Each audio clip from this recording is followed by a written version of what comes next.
Veuillons reprendre nos places, s'il vous plaît. C'est un bonheur d'être avec vous, de partager toutes ces expériences avec les hommes de Dieu que vous êtes, les femmes de Dieu.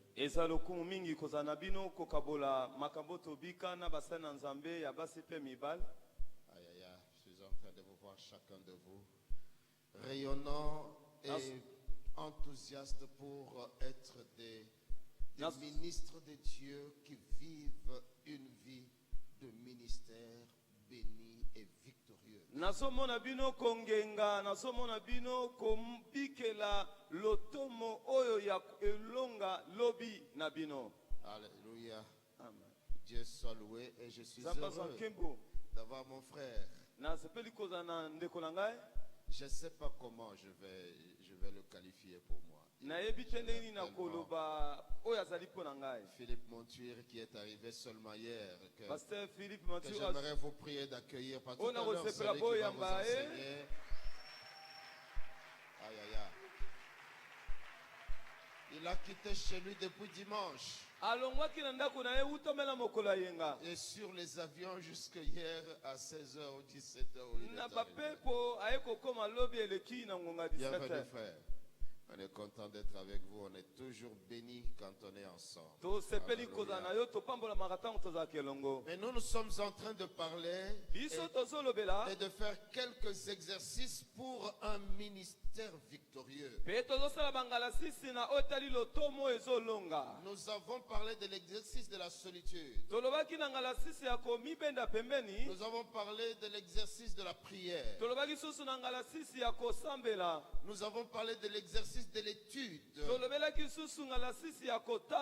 Et nous avons commencé déjà à parler de l'exercice de la discipline personnelle. Et nous avons dit que la discipline était la caractéristique d'un disciple. On ne peut pas être disciple sans être une personne disciplinée. Et un serviteur, un disciple de Christ, c'est lui qui marche selon la discipline de Christ. Et nous avons dit que la discipline c'était un ensemble de règles. Ce sont des principes que nous adoptons pour régir notre vie. Et cela en fonction de la connaissance de nous-mêmes. Je dis que la meilleure façon de pouvoir vous imposer, d'établir des règles pour votre vie, c'est d'abord d'être sincère en vous reconnaissant vous-même vos limites.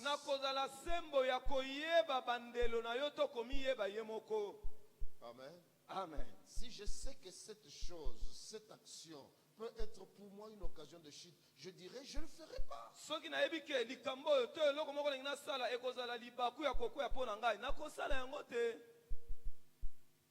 Jeunes gens, vous êtes là? Si le fait que tu as reçu une bise sur la joue, s'il vous plaît, une sœur amie qui travaille avec toi, peut-être dans le service quelconque dans l'église,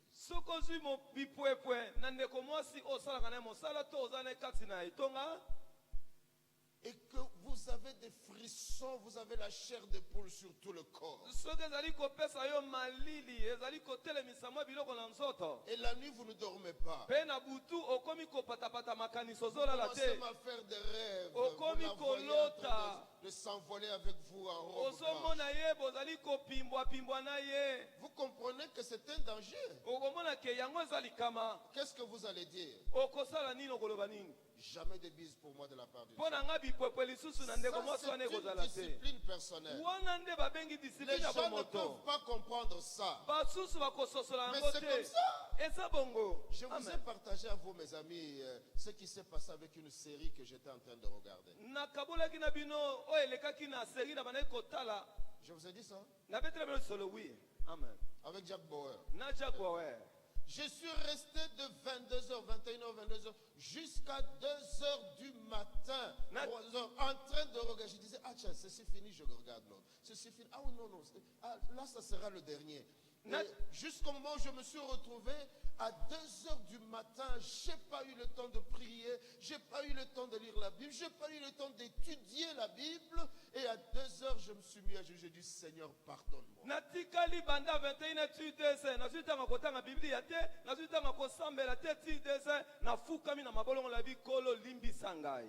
Et j'ai pris une décision. C'est ma discipline. Plus jamais de série chez moi. Amen. Ça, c'est une discipline personnelle. Nous avons besoin de nous imposer des principes. Et que nous nous connaissions suffisamment pour savoir nous imposer des principes qui nous protègent. Mais il ne suffit pas d'avoir des principes. Il faut aussi se soumettre aux principes. On ne peut pas se contenter d'avoir la conscience tranquille d'avoir des principes. Non. Vous devez les pratiquer. Beaucoup de personnes ont des principes et des règles. Ils ont une discipline. Mais ils ne sont pas disciplinés.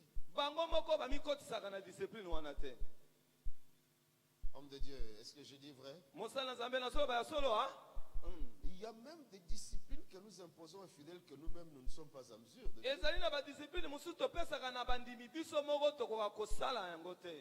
Nous sommes les serviteurs de la discipline, mais nous ne sommes pas disciplinés.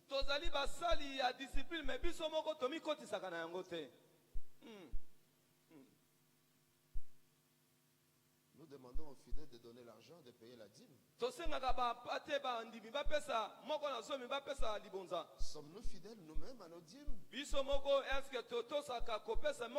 La province, la direction générale a besoin de cet argent, mais vous ne leur donnez pas.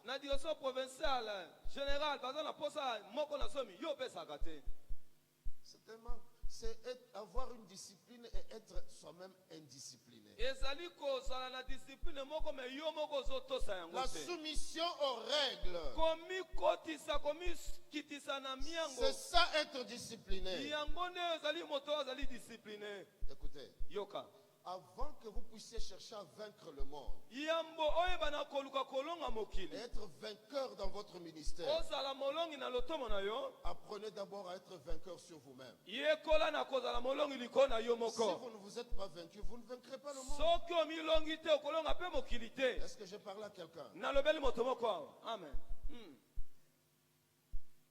Quand c'est là que tout commence. Un vainqueur, c'est une personne disciplinée. Il est discipliné dans sa vie secrète. Vous pouvez beaucoup prier dans l'assemblée pendant 1 heure.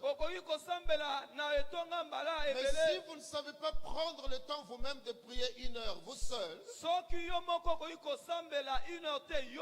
y a un problème. Nous ne voulons pas être des vainqueurs en apparence. Nous voulons être des vainqueurs d'abord sur nous-mêmes. Vainqueurs sur le sommet. Quand nous voulons prier, vainqueurs sur tout ce qui peut nous empêcher de le faire. Combien avez-nous coupé les jeunes parce que l'odeur de la cuisine était très bonne ce jour-là? Manque de discipline.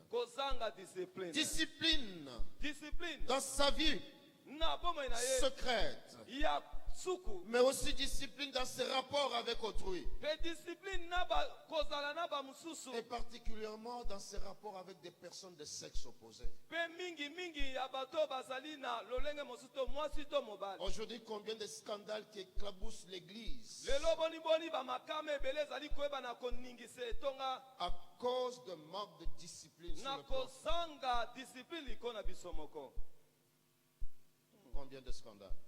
Nous devons apprendre à être disciplinés. Pasteur, apprenez à recevoir les femmes, votre bureau ouvert.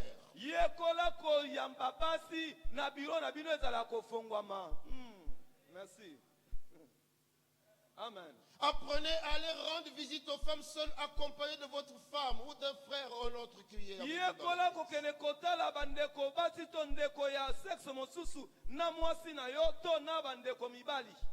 Et je vous l'ai dit l'autre jour, quand ce sont des dossiers trop sensibles sur le plan sentimental et sexuel, confiez-les à votre femme.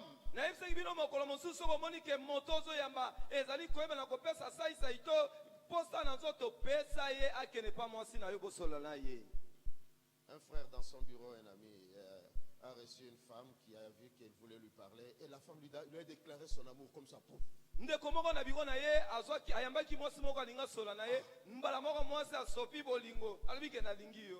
frère dit, bon, attendez-moi un peu. Il est sorti. Il s'est enfui. Il n'est plus rentré dans ce bureau-là. Et il est allé dire à quelqu'un d'autre, frère, allez vous occuper de cette chose. Mais nous avons des serviteurs de Dieu de Rambo. Ils passent les biceps spirituels. Écoutez, ces choses-là se trouvent dans des dessins animés, des films, des mises en scène. Dans la réalité, on se bat. On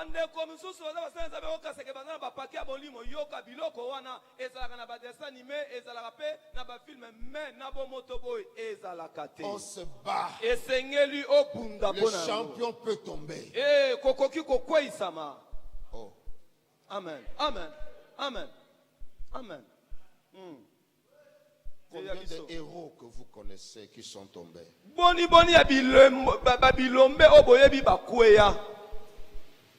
C'est une question de relâchement de la discipline. Amen, amen. Amen. Discipline dans la gestion de l'argent. Discipline votre argent autant que l'argent de l'église. Être discipliné. Savoir quand je reçois de l'argent. Quels sont les principes que j'ai placés pour cet argent? Je sais que quand j'ai mon argent, la première chose, j'enlève la dîme du Seigneur. La deuxième chose, je règle les différentes choses. J'ai peut-être pris des engagements à l'église, j'ai peut-être le loyer à payer, l'électricité, l'eau et tout ça. Et les autres choses viennent après.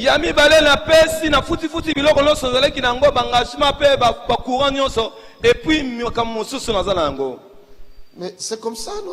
Mais vous n'avez pas de discipline de ce côté parce que vous n'avez pas de règles. Supposons que subitement $1000 vous tombent dans les mains. Vous n'avez jamais géré $100 facilement. Et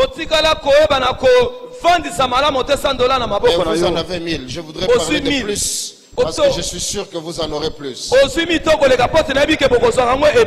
Amen. Alléluia. Amen. Et vous ne savez pas ce que vous devez en faire. Et en ce moment-là, les choses commencent à venir en tête. Qui vont même représenter plus que les $1000 que vous avez. Et quand ça sera fini, dit aïe aïe aïe, je n'avais pas pensé à ça. C'est un manque de discipline. C'est un manque de discipline quand l'argent tombe dans la caisse de l'église. Et c'est en ce moment-là que vous vous retrouvez dans le besoin de voyager. Parce que les autres serviteurs de Dieu voyagent. Moi aussi je vais voyager. Mais vous êtes sous un hangar qui a besoin d'être construit. Les fidèles sont assis sur des morceaux de bois qui leur font mal.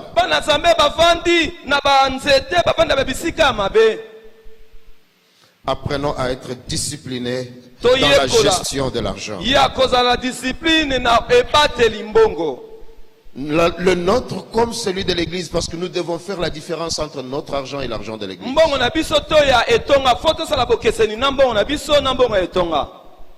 Amen. Amen. Est-ce que nous sommes ensemble? Vous n'êtes pas fâchés contre moi? C'est bon. Merci. Discipliné dans la gestion de l'argent, je disais. Discipliné aussi dans la gestion de notre temps. Car c'est là le problème avec les serviteurs de Dieu. On doit se faire un plan de vie. On doit se tracer un certain nombre de règles. On ne peut pas se laisser entraîner par le flot de choses qui nous sollicitent à tout moment. Sans résister. Nous sommes attirés là-bas, nous allons. Nous sommes attirés ici. Nous sommes sollicités là-bas. On n'a jamais le temps. Il faut de ce côté-là de la discipline. Et la discipline recommande aux ministres de Dieu l'habitude de se lever tôt le matin. Tôt le matin.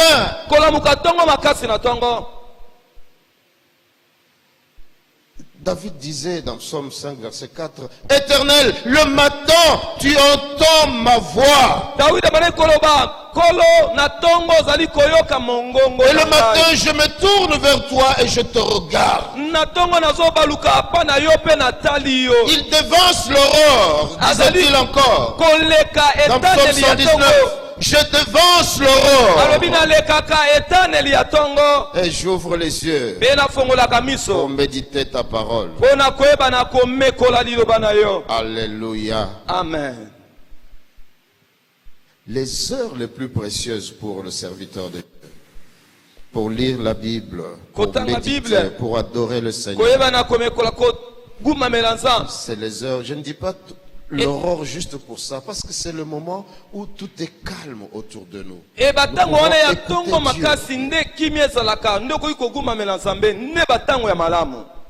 Alléluia. Amen. La discipline dans notre temps nous impose d'établir des temps fixes pour les différentes activités qui font partie de notre fonction.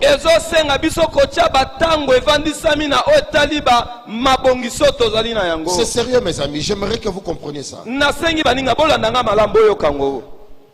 Il faut avoir des temps fixes pour la prière. Avoir des temps fixes pour méditer la parole. Avoir des temps fixes pour préparer sa prédication. Ce n'est pas sérieux et ce n'est pas respectable pour un serviteur de préparer sa prédication juste au moment où il est prêt à monter à la chaire. Vous ne respectez pas le propriétaire de cette parole. Et vous ne respectez pas votre auditoire. Amen. Merci, papi. Cette discipline nous impose de fixer le temps. Je veux un temps particulier pour préparer mes messages. J'ai un temps particulier pour réfléchir sur l'organisation de l'église.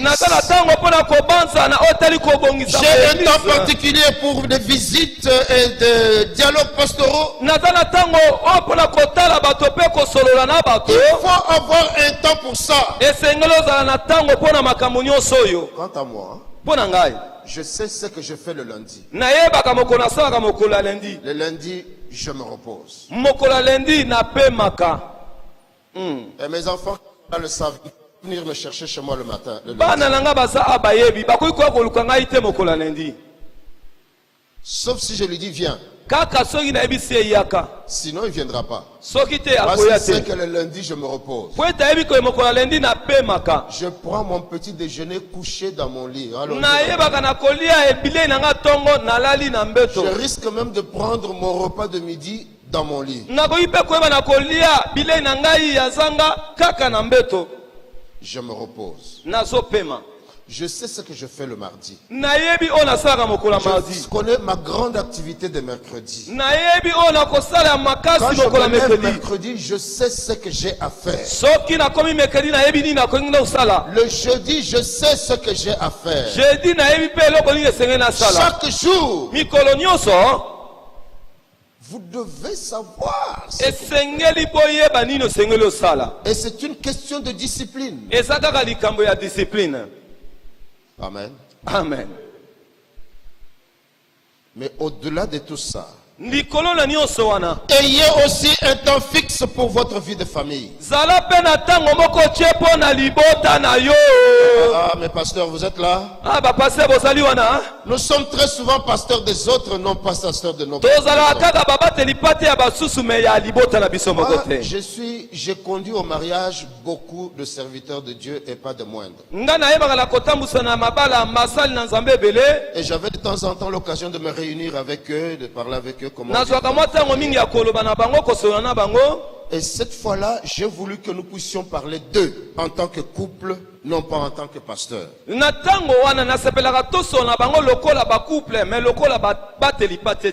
Mais nous avons vu comment ces femmes ont fondu en larmes et elles pleuraient.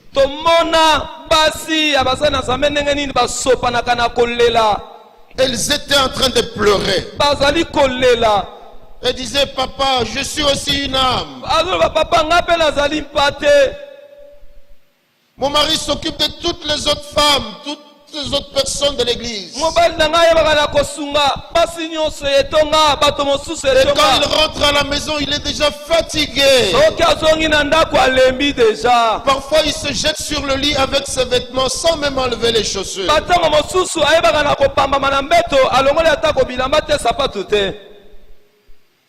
Et il dort, il ronfle.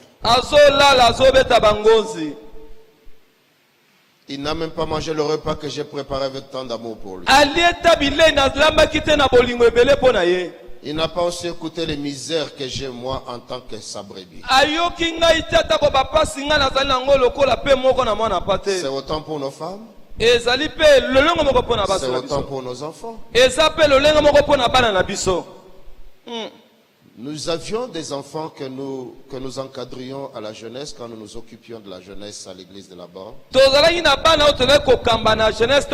Des enfants très zélés avec des parents vraiment consacrés dans le ministère. Et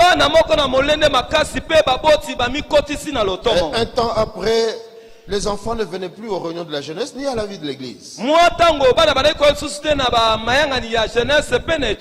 Et les parents sont venus nous voir, mais papa, allez voir vos enfants. L'un d'eux avait me débordé, il a commencé à boire, à fumer.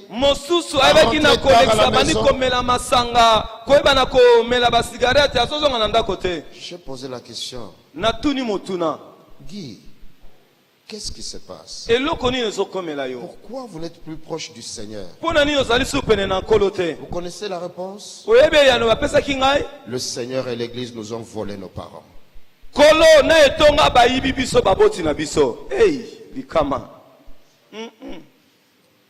Plus de temps pour avoir à dialoguer avec les enfants.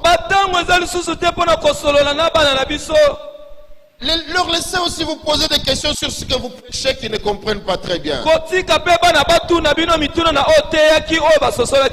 Laissez-moi vous dire que si vous avez manqué de faire vos enfants, vos disciples, les premiers disciples, et vos épouses, votre première disciple,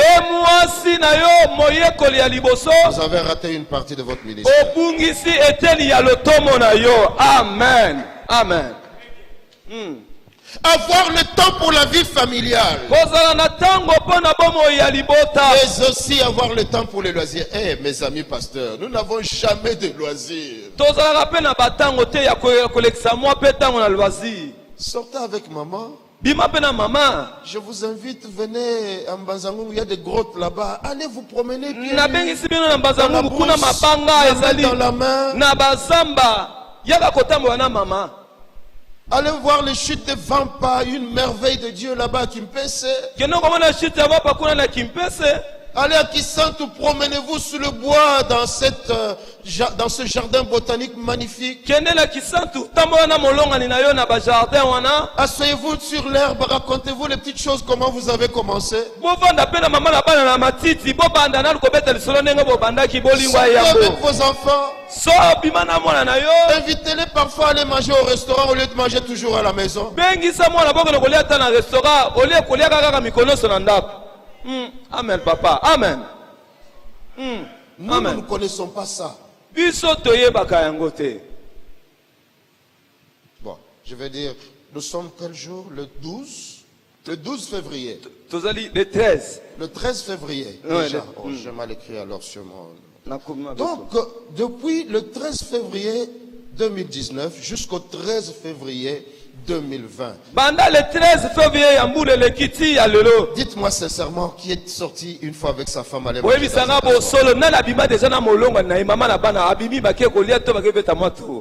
Hey, quel choc.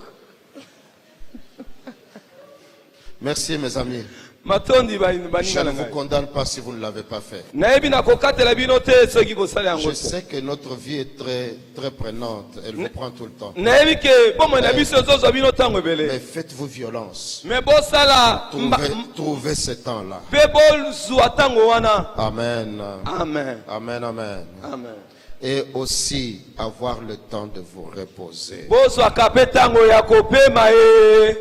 Amen. Qui prend son congé annuel, mes chers pasteurs? Congé annuel. Vous avez vu pourquoi nous mourons vite? Non, pas bango, bisognoso. C'est entre autres à cause de ça.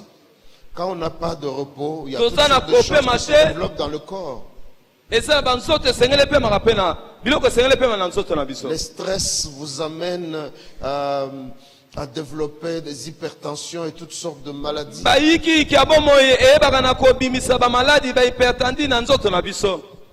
Imposons-nous une discipline.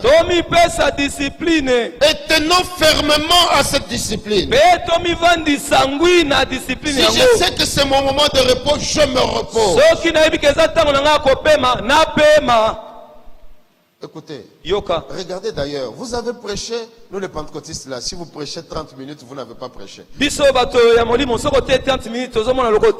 prêcher 1 heure. Même dépasser 1 heure. Vous avez transpiré. Vous êtes fatigué. Dès que vous montez pour rentrer dans votre bureau, une suite derrière vous pour des entretiens. Moi, j'ai dit à mes enfants, sont là, je leur ai dit, protégez-moi. Parce que moi, je ne peux pas dire non, ils ne comprendront pas. Je les leur confie. Que leur disent non. C'est notre père, nous devons le ménager. Si nous voulons aller loin avec lui, alors ménageons sa faute.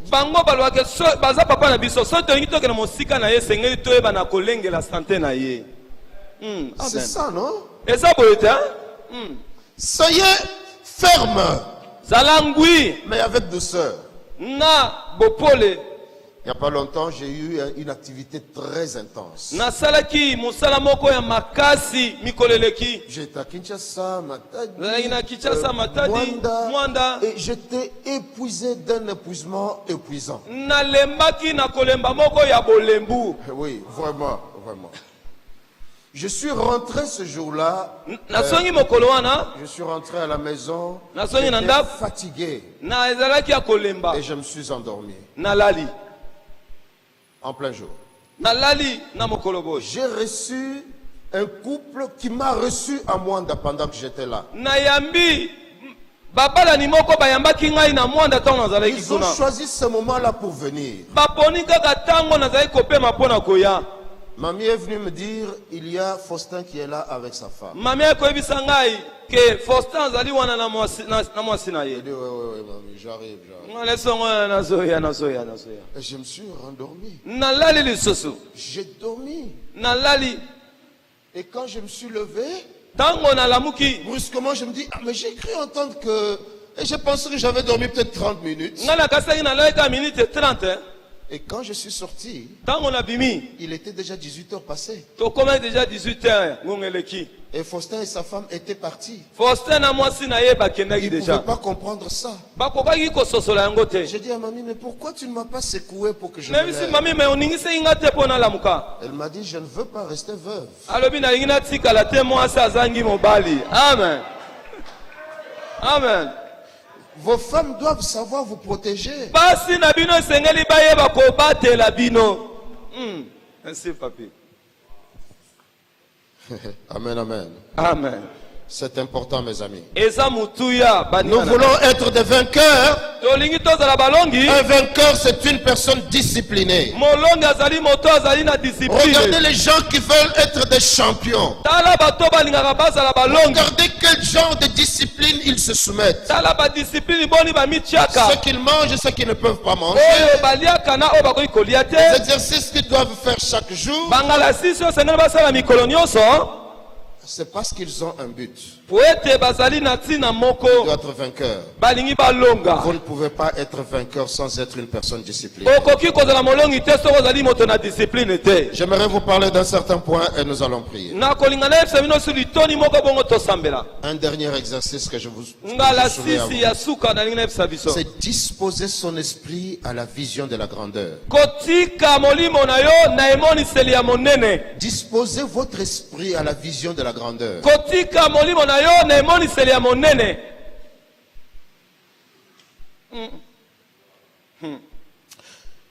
Mais j'aimerais que nous fassions la différence entre la grandeur et l'orgueil. Parce que dans notre société et dans nos églises particulièrement protestantes et pentecôtistes, il y a une grande confusion entre les deux. Qu'est-ce que c'est que l'orgueil? L'orgueil, c'est la grandeur qui se compare.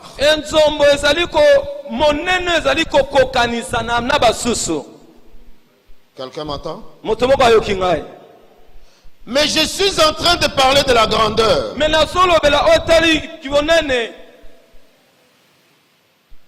Les ambitions. L'ambition, c'est la grandeur qui se projette.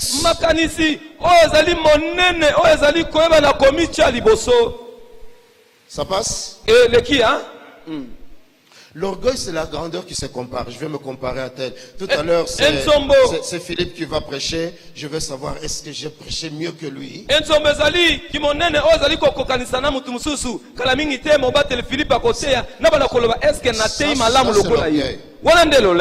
Mais les ambitions, c'est la grandeur qui se projette. Je veux être grand. Je veux aller loin. Je veux voir grand. Je veux faire grand. Non pas par rapport à tel, mais par rapport à la vision que Dieu a placée devant moi.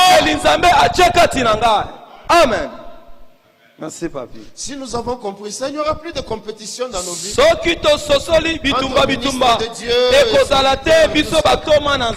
Amen.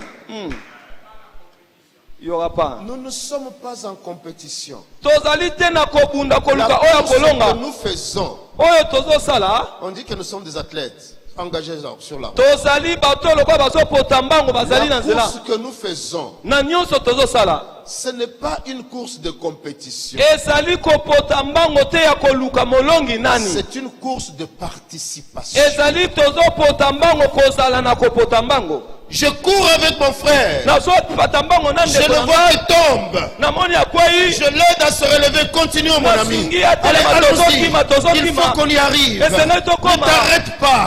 Parce que là, au bout du chemin, nous avons la couronne. Je veux que toi et moi nous l'ayons. Alors à ce moment-là, on court. Quand l'église a compris cela, il y a beaucoup de crises qui ne se feraient pas. Amen. Merci. L'esprit d'un certain christianisme à une certaine époque était de considérer qu'une personne ambitieuse, c'est une personne orgueilleuse. Ce n'est plus une personne spirituelle. Ça existait comme ça pendant longtemps. C'est la raison pour laquelle nous avons construit des temples en paille. Et toutes sortes de choses. Ah, c'est l'humilité. Non. Écoutez, ça ce n'est pas de l'humilité. Non, je vais vous dire ce que c'est. Nous avons vécu dans ça. Révérend Mavinga. Je viens dire à l'église, oh église, j'aimerais aller implanter l'église à Madouda. Le pasteur se lève. Oh, levons-nous toute l'assemblée. Prions pour notre frère, pour la vision spirituelle qu'il a eue. Oh Seigneur, bénis notre frère. Que l'onction court, que les âmes soient sauvées.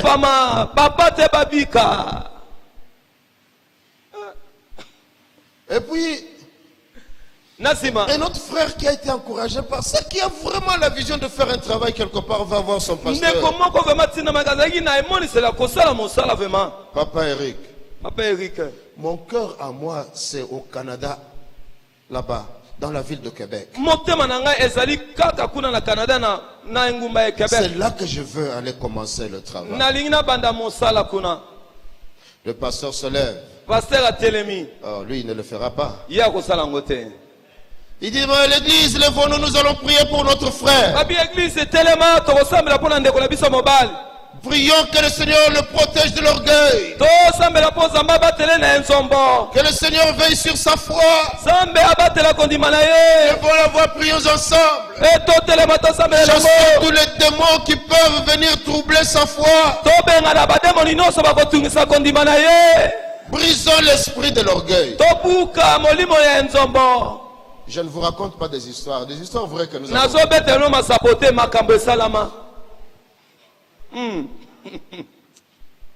J'aimerais poser la question. Notre Dieu est-il un Dieu de la médiocrité?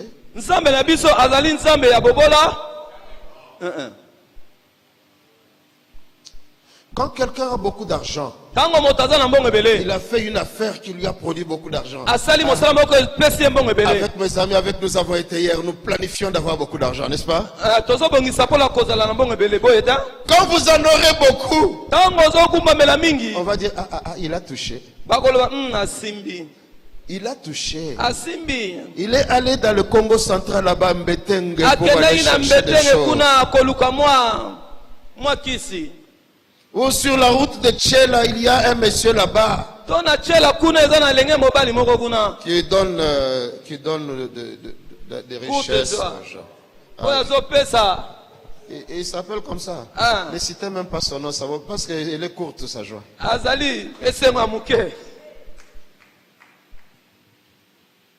Quand un joueur marque des buts dans des situations compliquées,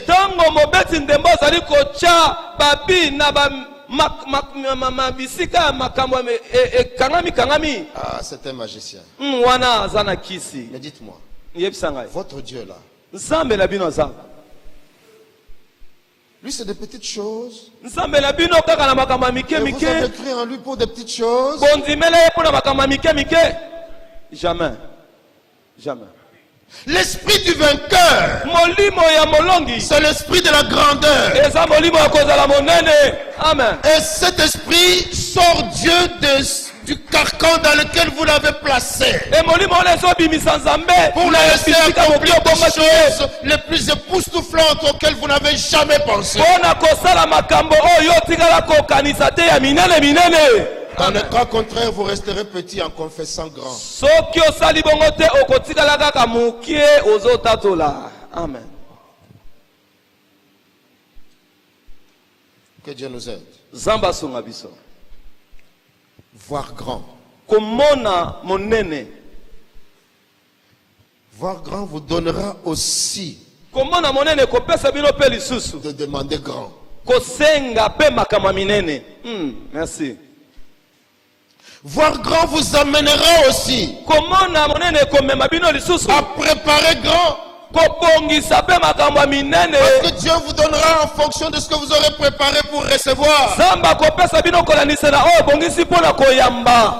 Merci, papi.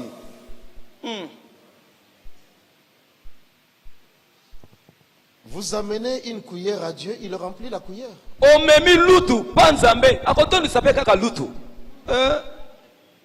Vous lui apportez une assiette, il remplira l'assiette. Vous lui amenez le nzunga à ma famille, il remplira le nzunga à ma famille. Amen. Vous lui amenez un conteneur de 20 pouces, 20 pouces 20 pieds, il remplira le conteneur de 20 pieds. Vous en amènerez de 80, de 40 pieds, il remplira. Qu'il vous soit fait selon votre foi. Amen. Merci, je reçois.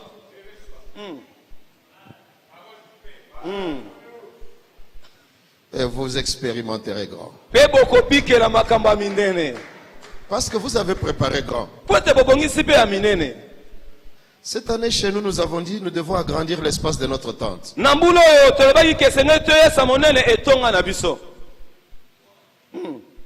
Et par conséquent, nous avons commencé à mettre en place tout ce qui n'était pas mis en place pour que l'espace soit suffisamment grand.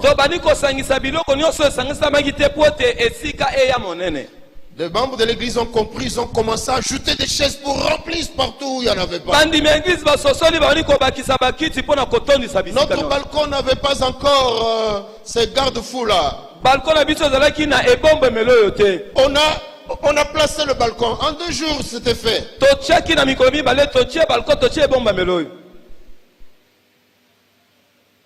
Vous pensez que Dieu ne va pas faire ça? Dieu ne pouvait pas mettre les gens là-bas. Que les gens remplis du Saint-Esprit sautent et qu'ils peuvent tomber du balcon.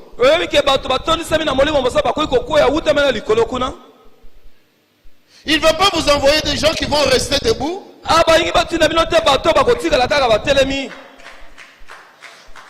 Un jour, je suis arrivé dans une réunion, j'ai trouvé qu'on avait placé des chaises jusqu'au milieu de la salle.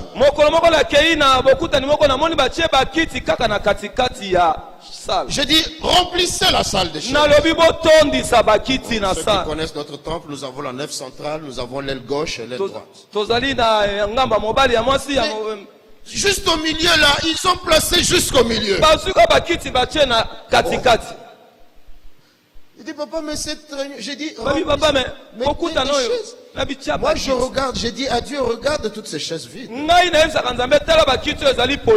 attendent que la moisson rentre. Elles attendent que la moisson rentre. Voyez grand et expérimentez grand.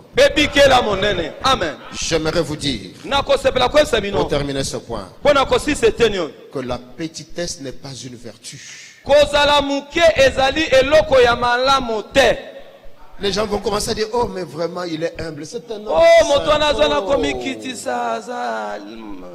avec son lagom au pied, avec des fusibles qui sont là, qui peuvent sauter à tout moment. On trouve que c'est la personne la plus spirituelle.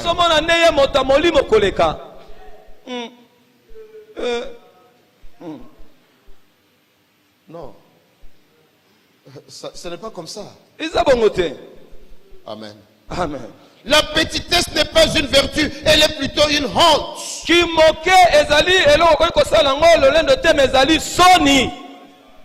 On nous a appris comme cela.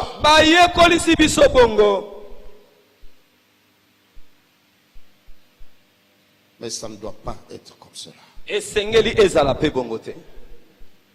Mes amis, toutes cocktails d'exercices réunis, quand nous les avons mis ensemble, j'ai dit un cocktail parce que c'est explosif.